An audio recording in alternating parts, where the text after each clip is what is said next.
Hey everyone, and welcome back to the channel. If you watched our previous video, you know we are traveling and camping along the Salmon River. With no plan other than to head this direction, we knew absolutely nothing about the area. Some kind of plan. Gold mining and ghost towns frame the history of this area, and today it's recreation, including camping, hunting, fishing, and rafting. First camping was great, and exploring the gold mining dredger from the 1940s and all the engineering that made it successful, as well as exploring Custer ghost town, made for a great day. So come along and explore with us.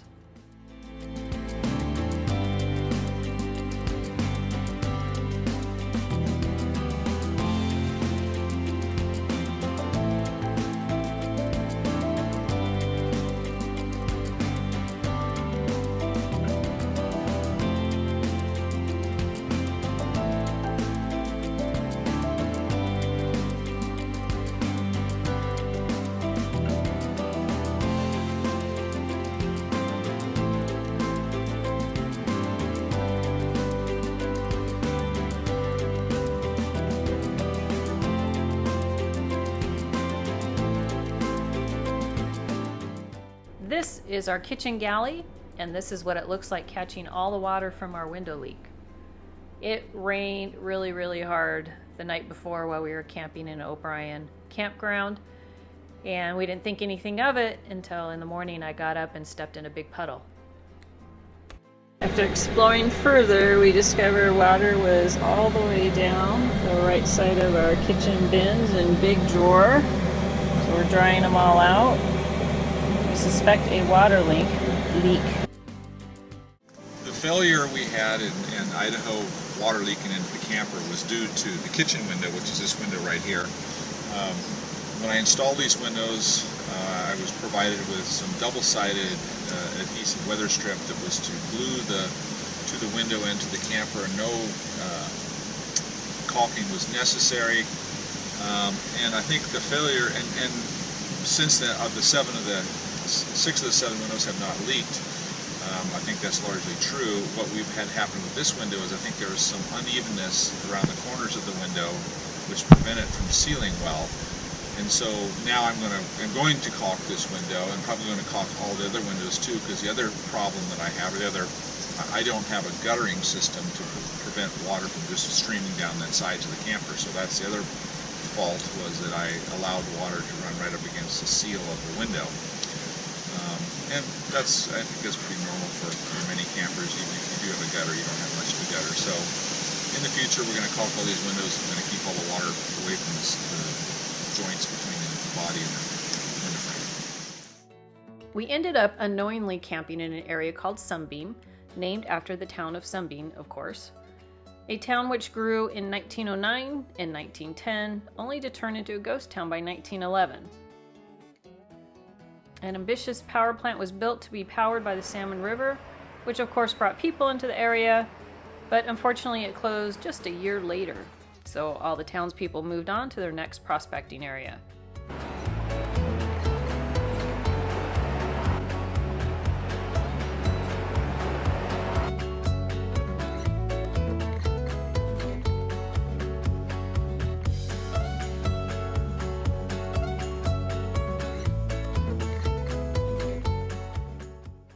Leaving our campsite at Blind Creek Campground, we head about 10 miles to the dredge. All along the way, you can see piles of river rock that were created as the river mining progressed over several years. The Yankee Fork Dredge operated between 1940 to 1952. It was able to operate 24 hours a day, 365 days a year, with only 3 men per shift. And the dredge would move 8,400 gallons of water, washing gold from the rocks.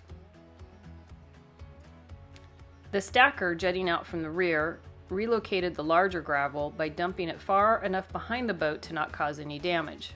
Dredging had started up a couple times as early as 1904 and had failed due to inadequate equipment.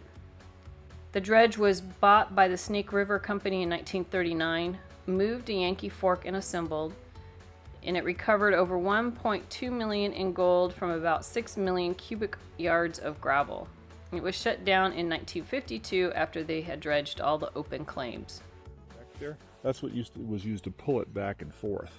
so the cable running to the other side. So this was, you know, say it swung back and forth. It was pivoted on the back, and it was cable guide back and forth as the nose dug into the gravel. It would just scoop up a path, and then they'd back it up and cable it back in another direction, or actually move it forward and cable it in another direction.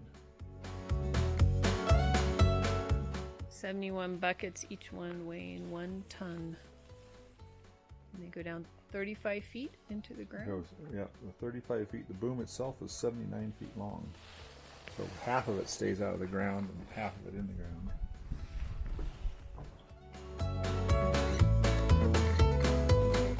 Your noggin bruise noggin prevention material right here.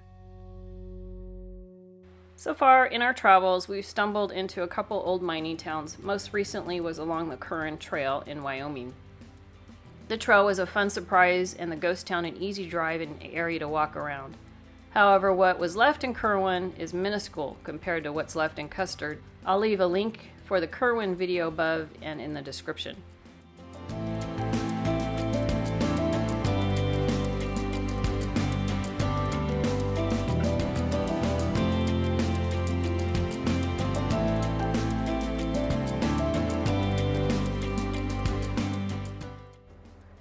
A mine discovered in 1876 was named after the popular military general, General Custer. This mine became the most famous mine on the Yankee Fork, and the small mining camp grew into a community. Custer had 100 buildings and existed for over 30 years until it went bust in 1911. The mill itself crushed and processed over 900 tons of ore each month until it closed in 1904. Several mines ore were processed there, and by the time it closed, it had recovered an estimated 11 to 12 million in gold.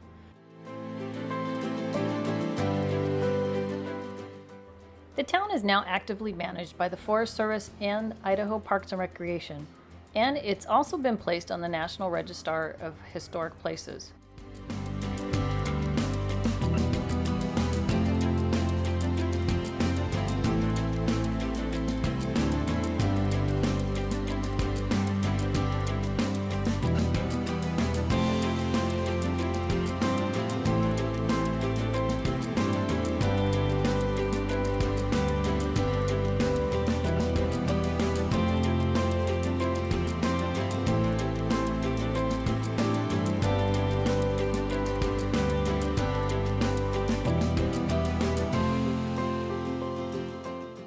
Cable winch, which operated on steam power to pull cable to haul ore up and down a tramway from the top of the mountain.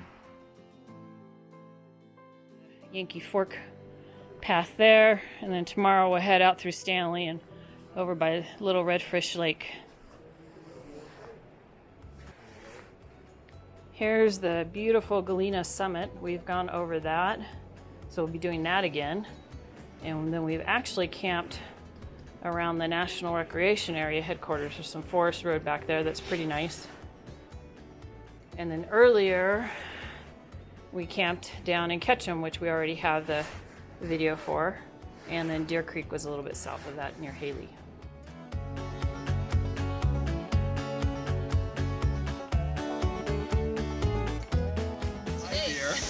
What is today? Today is Thanksgiving. What are we doing today? We're dealing really with a windstorm. It's so windy here.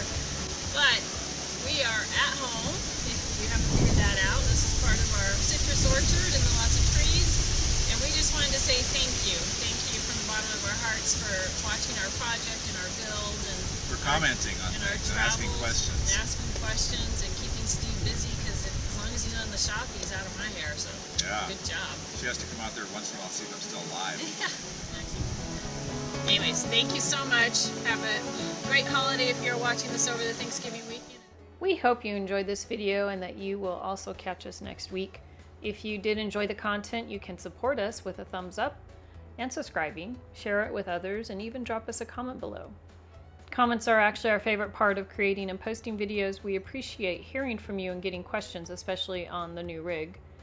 We are here to share and inspire others who are building and traveling in RVs. We have made our way back to the shop with that mile-long fix-it and upgrade list. So now it is back to work so we can get back to exploring.